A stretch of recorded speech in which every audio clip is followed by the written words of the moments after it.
Hi, this is Dr. Vargas at Orchid Springs, and I just wanted to show you something very neat that we have for our acupuncture patients.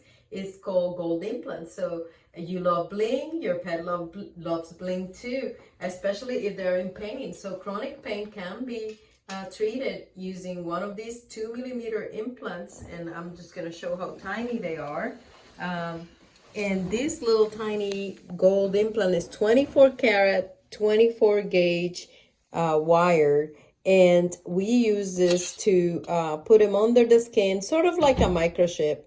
In the acupuncture points that control pain or for anxiety or for urinary incontinence. So there's multiple uses for gold, and it's harmless and it's a great therapy for your pet.